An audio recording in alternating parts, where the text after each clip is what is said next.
pouquinho, pessoal, sobre usos e abusos de medidas de religiosidade e espiritualidade, ou quando a teoria é abandonada.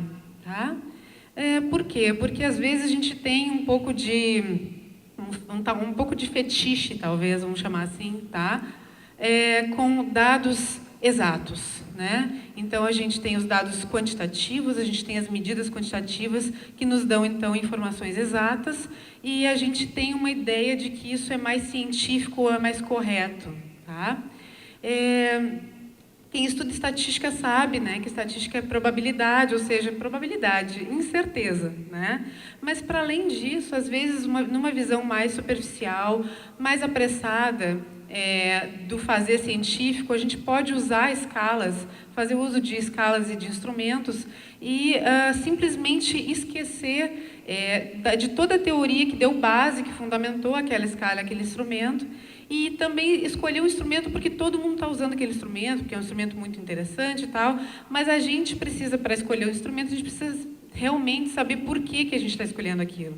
A gente precisa estar associado a alguma ideia, alguma hipótese teórica, né, que vai nos fazer escolher uma escala ou outra. É um pouquinho sobre isso que eu vou falar agora. Então, assim, só para vocês saberem, né, acho importante dizer que eu faço parte do... a gente tem um grupo de estudo e pesquisa na pós-graduação de psicologia da PUC, né? O grupo se chama Grupo de Estudo e Pesquisa em Saúde Mental e Personalidade, justamente porque a gente quer que a religiosidade e a espiritualidade sejam incorporadas em áreas mais amplas, tanto da psicologia quanto da psiquiatria, que não seja uma área separada, a religiosidade e a espiritualidade, aquele é o grupo da religião, como nos falavam antes. Então, na verdade, por exemplo, quem estuda saúde mental num todo, quem estuda personalidade como um todo, precisa incorporar e precisa também estar por dentro, entender conceitos da religiosidade e da espiritualidade, tá?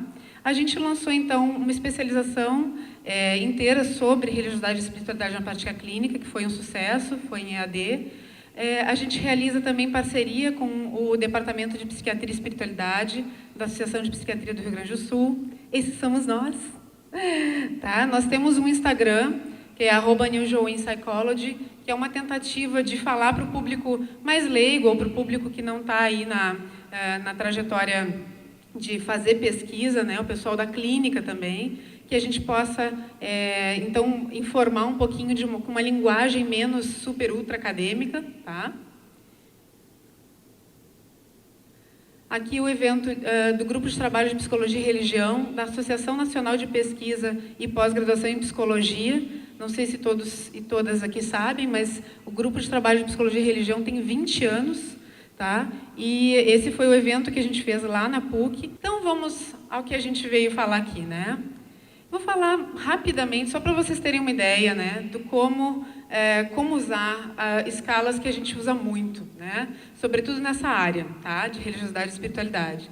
Então, se a gente for retomar uma escala que foi citada muito aqui, que é a P-Durel, né, o Índice de Religiosidade da Universidade de Duke, ele resgata conceitos lá criados, né, desenvolvidos por Gordon Allport, que é um teórico da personalidade, e que, em algum momento, não sei se todo mundo sabe disso, mas em algum momento, o Allport, ele se perguntou o seguinte, não sei se alguém aqui se pergunta sobre isso, ele disse assim, que estranho, as religiões no mundo inteiro, elas falam tanto de amor ao próximo, de perdão, de paz, por que será que muitos religiosos ou muitas religiões desenvolvem comportamentos preconceituosos? Não sei se vocês também se questionam isso de vez em quando, né?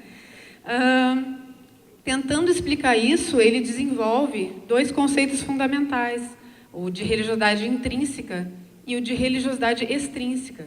Então, segundo Allport, a religiosidade intrínseca é a crença profunda, onde o fiel encontra a estrutura fundamental da sua existência, que dá significado à vida em termos do qual tudo ele compreende. É a pessoa que vive a sua religião, né? Ou seja, quando ela vai tomar decisões importantes na vida dela, ela vai retomar suas crenças religiosas ou espirituais. A religiosidade extrínseca, segundo Alport, está associada a conforto, convenção social e utilitarismo. São aquelas pessoas que usam a religião. Então, a religião ela é um meio para que eu, então, faça mais amigos, para que eu consiga uma posição ou um status. Ela é mais superficial na vida da pessoa. Se eu tenho que tomar uma decisão importante na minha vida, eu nunca vou acessar uma crença religiosa, nesse caso, segundo Alport. Então, o que poucos sabem, e essa é uma pesquisa, pessoal, de um aluno da pós-graduação, um neurologista de São Paulo, Roger Soares. Então, essa não é uma pesquisa minha, eu aprendi com ele, tá? A gente aprende muito, o tempo todo, né? Então, com a pesquisa do Roger, a gente viu o Roger fez toda uma releitura de todo o trabalho do Gordon Alport para entender essa questão desses perfis religiosos, religiosidade intrínseca e extrínseca. E ele viu que, para Alport, a expectativa de Gordon Alport é de que a orientação religiosa fosse uma dimensão única, que se distribuiria ao longo de um espectro. Ou seja, pessoal, a pessoa ou tinha religiosidade intrínseca, profunda, vive a sua religiosidade, ou a pessoa é extrínseca, ela é superficial, né? Ela vive a sua religiosidade de forma utilitária. Essa era a expectativa de Alport. Mas, entretanto, a realidade mostrou que os dados obtidos com a aplicação clínica da escala que ele criou sobre religiosidade intrínseca e extrínseca mostraram que as opções por itens intrínsecos e extrínsecos corriam de modo independente entre si. Já ouviram falar? Expectativa e realidade? Tá?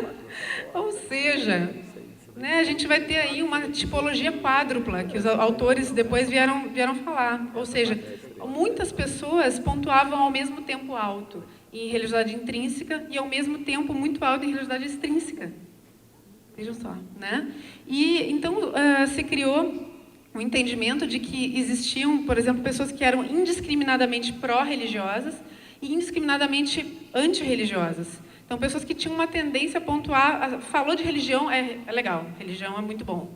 E pessoas que tinham uma tendência a negar a religião, não, qualquer coisa sobre religião eu nego, é ruim, certo? Ou seja, não é uma questão realmente dimensional, tá? E sim, são escalas ou construtos independentes entre si. E mais, só que o problema vai para além disso. Isso é para todo mundo que pretende usar a escala Adurel, por exemplo, tá, pessoal? A gente precisa entender isso, é muito importante. Esses conceitos de religiosidade intrínseca e extrínseca, eles vieram de Gordon Alport a partir de um entendimento de psicologia do desenvolvimento. Então, ou seja, Gordon Alport, ele associava maturidade religiosa à religiosidade intrínseca. Então, ele assumia que os intrínsecos, eles eram mais maduros, certo? E que os extrínsecos, eles eram mais imaturos. Então, a maturidade religiosa para Alport diz respeito ao indivíduo que se aproxima do fenômeno com abertura, com tolerância. Então, ele está aberto ao novo, uma religião diferente, muito diferente da minha. Um ateu, eu sou super religioso, eu vou ouvir qual que é a postura do ateu, certo? A religiosidade imatura, ela fala dos fundamentalistas, da intolerância religiosa, certo? E das pessoas que têm estereótipos negativos, daqueles que têm uma religiosidade ou uma não religiosidade muito diferente da sua.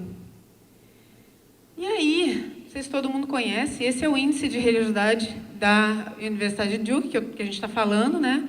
Então, ele vai ter 5 questões.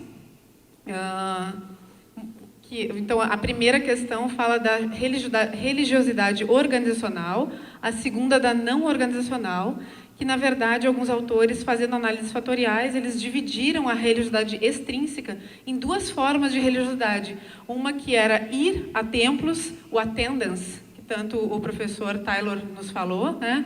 É isso. Quantas vezes a pessoa frequenta uma igreja, um templo, um encontro religioso. A religiosidade não organizacional ou prática é a prática pessoal que a pessoa tem, leitura de Bíblia, de textos sagrados, etc. Então, para quem não sabe, a religiosidade extrínseca foi dividida nessas 2 formas de religiosidade, tá? E 3 questões para a religiosidade intrínseca. Então, vejam, como o Everton tinha citado antes. A primeira, em minha vida eu sinto a presença de Deus ou do Espírito Santo. Então, a gente vê bem o cristianismo, né, um viés cristão mesmo da escala. As minhas crenças religiosas estão realmente por trás de toda a minha maneira de viver. Eu me esforço muito para viver a minha religião em todos os aspectos da minha vida. Preste atenção um pouquinho nessas 3 perguntas. Silêncio. Em minha vida eu sinto a presença de Deus. Minhas crenças religiosas estão realmente por trás de toda a minha maneira de viver. Eu me esforço muito para viver a minha religião em todos os aspectos da vida, certo? Agora eu tenho uma pergunta para fazer para vocês. De acordo com a Durrell, religiosidade intrínseca é igual a religiosidade madura? Se a gente pensar nos radicais, se a gente pensar nos radicais islâmicos ou mesmo os cristãos, provavelmente eles teriam uma alta pontuação na religiosidade intrínseca, certo? Mas será que isso quer dizer que eles são maduros? Então a gente tem que ter muito cuidado com a escala que a gente está usando, né? Muito cuidado quando a gente talvez considera que ter alta religiosidade intrínseca é algo positivo. Será que é? Então a gente precisa agregar a nossa mensuração. Isso não quer dizer que a escala é ruim, pelo contrário, a escala é muito boa. É uma escala muito concisa que consegue mensurar o fenômeno, né? De forma ampla. Só que se a gente não tem consciência do que está por trás da escala, dos conceitos, dos construtos, e se a gente não tem muito claro na nossa mente qual é a nossa hipótese, o que a gente quer pesquisar de verdade, para então agregar outras escalas ou outras observações ao uso desse instrumento, a gente pode estar fazendo besteira, na verdade. Né? Para não dizer que a gente está produzindo informação científica que não tem qualidade ou que está incorreta, né? Não sei o que é pior. Tá? E aí, seguindo em frente um pouquinho, pessoal, eu vou dar exemplo, tá? De quando a gente fala de experiências religiosas ou anômalas, que o Alexander e o Everton já falaram bastante dos conceitos, eu vou dar exemplos de associação entre teoria e medida, para a gente pesquisar uma questão específica que seria personalidade. Então, personalidade associada a experiências anômalas, certo? Quando eu falo experiências anômalas, às vezes eu posso estar usando também como termos similares, experiências do espectro da esquizofrenia, experiências de caráter psicótico, experiências incomuns ou esquizotípicas, exemplos que o Everton já deu bastante para nós também. As 2 escalas que eu vou exemplificar são 2 escalas que eu uso muito, escalas que eu usei aqui no meu doutorado, que eu descobri junto com o Alexander, onde eu não só conhecia a escala, como eu conhecia a teoria por trás, como eu conheci, inclusive, pessoalmente cada um dos pesquisadores. Tá? Vocês não precisam fazer como eu, visitar o pesquisador onde ele mora, né? Mas um pouquinho menos do que isso é importante. Um deles é o professor Robert Cloninger, da Washington University em St. Louis. Eu estive lá ano passado com ele. E o outro é o professor Gordon Claridge, da Universidade de Oxford, onde eu fiz o meu pós-doutorado. Tá? O primeiro criou, então, o Inventário de Temperamento e Caráter, que é um modelo de personalidade dele, baseado em toda uma teoria. E o segundo, o Inventário Oxford-Liverpool de Sentimentos e Experiências, o All-Life. Tá? Então, pensando na teoria, né? O primeiro inventário, o All-Life, ele tem toda uma visão por trás do inventário, né? Que não adianta a gente escolher, quero medir esquizotipia. Tem um dos inventários que é muito famoso, é o mais usado no mundo, que não é esse, tá? Por que eu não usei o outro inventário?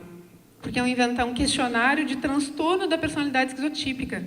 E como eu tinha muito claro que a minha hipótese é que eu não queria estudar transtorno de personalidade já com critérios fechados, então a gente escolheu essa escala, que inclusive o nome da escala, se vocês forem ver, não inclui esquizotipia. Ele chama de sentimentos e experiências. Então é uma visão teórica já bem diferente, que vê a psicose como um contínuo, tá? Como um traço e não só como doença. Um dos fatores dessa escala, que eu não vou entrar em um por um, meu marido não deixou eu entrar, não, eles vai cansar o pessoal falar 1, 2, 3. Então, eu vou falar do mais importante, que é experiências incomuns. Então, a presença de experiências incomuns, ou a gente poderia considerar também experiências anômalas, né, é um dos fatores que essa escala, ou Life, está medindo.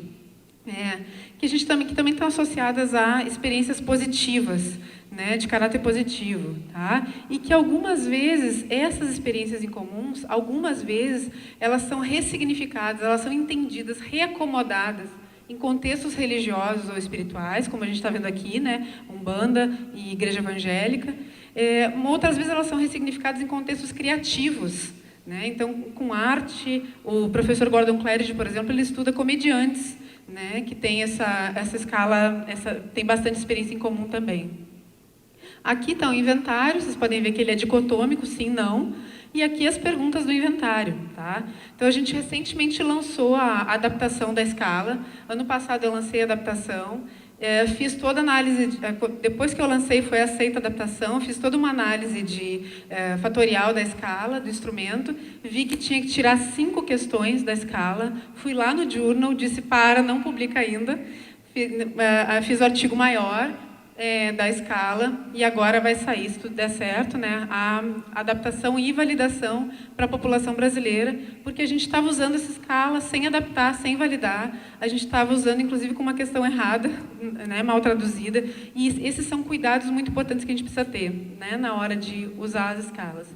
E agora com a análise, essa bem bonita análise fatorial, a gente conseguiu uma amostra de 629 pessoas, maioria feminino, maioria mulheres, com idade mais ou menos 78 anos. A gente, então, retirou esses itens porque eles pontuaram abaixo, eles eram itens, pessoal, eram perguntas da escala, que, na verdade, não estavam se relacionando com a escala, certo? Para vocês entenderem o que acontece. Por isso que é importante validar. Então, em relação à dimensão de experiências incomuns ou anômalas, medida por essa escala, a gente também viu 2 questões diferentes, que eu vou exemplificar para vocês, tá? Uma questão da escala, a questão 26, fala o seguinte: um pensamento passageiro, às vezes, parece tão real que te assusta? Essa é a pergunta. Um pensamento passageiro, às vezes, parece tão real que te assusta? Questão 26. Essa foi uma questão que ela foi associada 0,8 né, de correspondência à escala e à subescala de experiências anômalas, certo? Ela teve esse nível de associação super alto. Isso significa que pequenas variações na resposta dessa pergunta vão afetar o todo, ou o score que a pessoa vai ter nessa escala de experiências incomuns. No entanto, se vocês olharem para esse quadradinho aqui, a gente tentou medir também, investigar, o quanto essa questão indicava gravidade, o quanto essa questão podia indicar gravidade ou era um indicador forte para um transtorno mental mais grave, certo? Essa questão ela não foi considerada uma questão tão grave, mas sim a questão 36. A questão 36 diz o seguinte: você às vezes sente uma presença maligna à sua volta, embora não consiga vê-la? Você às vezes sente uma presença maligna à sua volta, embora não consiga vê-la? Tá? Essa questão, gente, ela não pontuou tão alto até em relação à escala, foi ponto 67, mas não sei se todo mundo está conseguindo ver aqui no quadradinho, né? Isso aqui significa que para a pessoa dizer sim, responder sim para isso aqui, significa que essa pessoa tem um nível maior de comprometimento. Tá? A leitura que a gente faz na análise é essa, que é uma questão que tem um indicador maior de gravidade para a pessoa dizer sim para essa questão, certo? Então, isso tudo são nuances que eu acho que é importante a gente considerar na hora que a gente usa as escalas. Tá? Agora, o segundo exemplo com a teoria do Robert Cloninger, o modelo psicobiológico de temperamento e caráter. Tá? Essa teoria, gente, o Cloninger conta sempre, né, que ele criou a teoria, ele é um geneticista e um psiquiatra, então ele baseou a teoria, ele ficou muito famoso, né, por criar, inclusive, um instrumento baseado nas dimensões de temperamento. Então, ele encontrou uma correspondência muito grande entre uma história genética, entre dados neurológicos, né, e essas 4 dimensões: evitação de danos, busca por novidade, dependência de recompensa e persistência. Tá? Só que depois de um tempo, quando ele desenvolveu o instrumento, ele percebeu que ele não conseguia, com esse instrumento e tendo só essa parte, temperamento, ele não conseguia diferenciar, por exemplo, colegas dele de trabalho, né, professores que aparentemente não tinham um transtorno mental mais grave, de pacientes dele internados e super comprometidos em hospitais psiquiátricos, certo? Então ele viu que ele precisava de uma medida de maturidade. E aí desenvolve, então, todo o outro eixo do modelo, que são as dimensões do caráter, que seria autodirecionamento, cooperatividade, autotranscendência. Então, autodirecionamento, cooperatividade e autotranscendência. Autodirecionamento vai estar ligado ao quanto o indivíduo é capaz de se responsabilizar por si mesmo, basicamente. Tá? Então, o quanto a pessoa é capaz de estabelecer metas e seguir essas metas, o quanto ela é capaz de desenvolver algum senso de autocrítica, o quanto essa pessoa consegue funcionar na vida, né? Trabalhar e assumir responsabilidade pelos seus atos, autodirecionamento.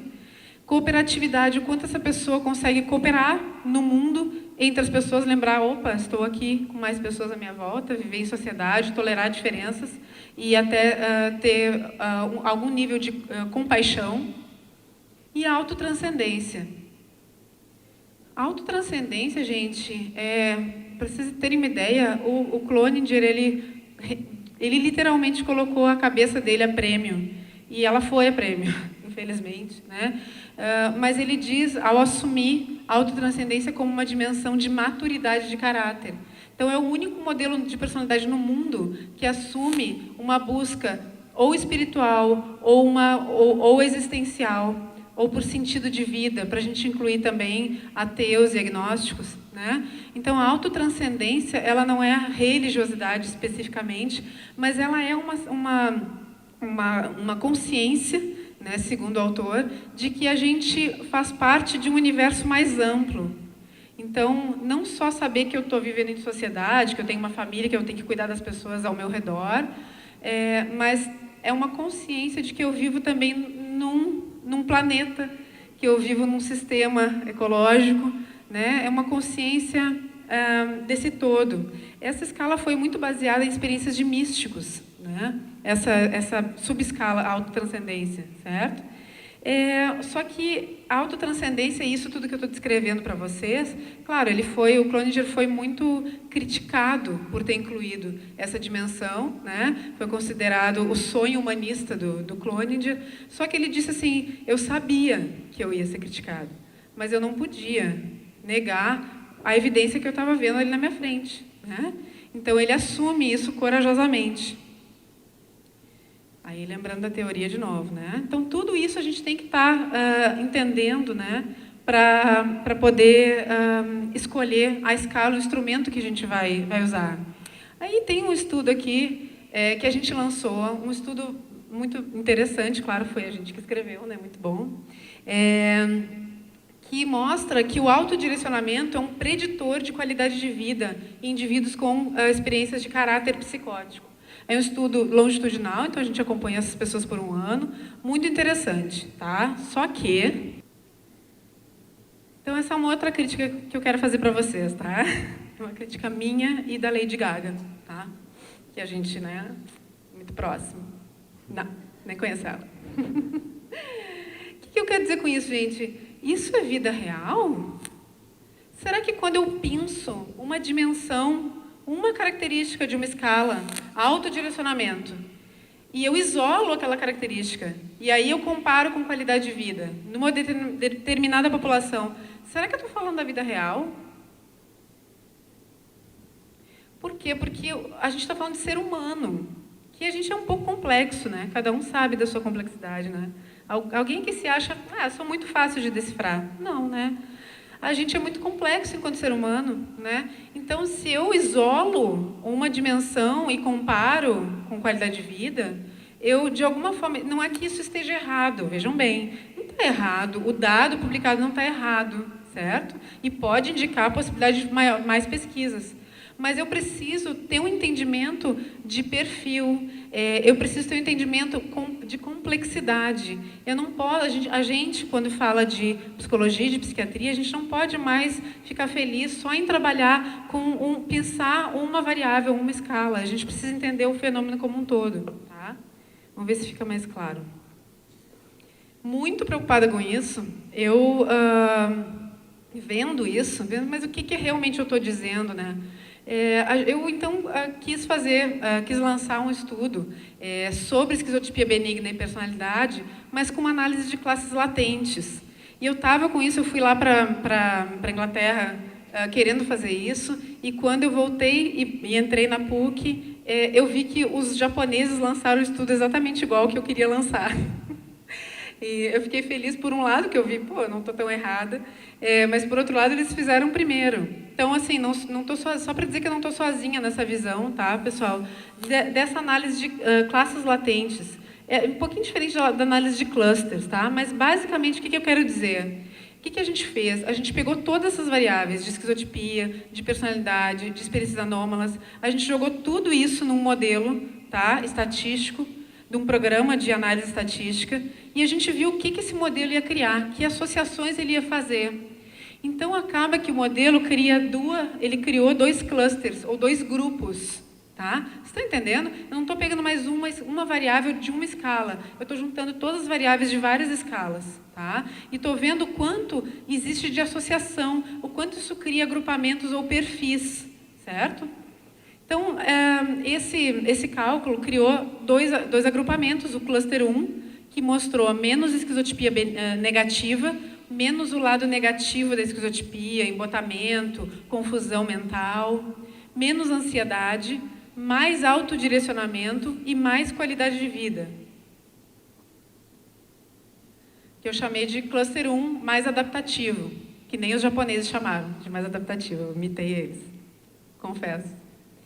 O cluster 2, o agrupamento 2, mostrou mais esquizotipia negativa, então, mais embotamento, mais confusão mental, mais ansiedade, menos autodirecionamento e mais qualidade de vida. Que eu chamei, então, carinhosamente de cluster 2 menos adaptativo. E aí, eu tenho um entendimento mais amplo do fenômeno. Vocês conseguem entender? Então, eu não estou falando mais só do autodirecionamento, eu estou mostrando que existe mesmo realmente 2 tipos de agrupamento. Eu estou falando de adaptação, de capacidade de adaptação, que reúne sim o autodirecionamento, se mostrou uma variável muito importante, mas talvez não sozinha, certo? Para não dizer, pessoal, que muitas vezes, quando a pessoa não tem autodirecionamento, mas tem autotranscendência bem alta, essa pessoa pode desenvolver um transtorno psicótico. Né? Então, eu tenho que saber disso ao usar a escala. A autotranscendência não é sempre linda. Ela precisa vir acompanhada de um eu estruturado, certo? Resumo da ópera, meu último slide. Então, medidas de religiosidade e espiritualidade, sem abuso. Teoria, ou seja, né, qual que seria a nossa soma aí, para chegar para não abusar das medidas, né? A gente somar teoria, somar uma escala validada no contexto brasileiro, análises em rede, certo? Gravem isso, quem for trabalhar agora com pesquisa estatística, né? Com pesquisa quantitativa, análise de redes, que são essas análises mais globais, igual a validação ecológica, que é um pouco do que o Everton estava falando. Validação ecológica é quando ela é validada, ela realmente está validada no contexto que ela precisa estar validada, e ela é uma medida que se aproxima da pesquisa, de aproximação da pesquisa ao mundo real. Tá? Então, eu vou ter uma noção de que a minha pesquisa ela está falando um pouco mais da realidade, certo? Para a gente não fazer isso, né? Então, a pesquisa no paper ela é linda, mas a pesquisa na vida real ela não fala, ela não diz nada. Tá? Vamos ter cuidado, então, não fazer como a gente vê no Instagram. E é isso, pessoal. Obrigada.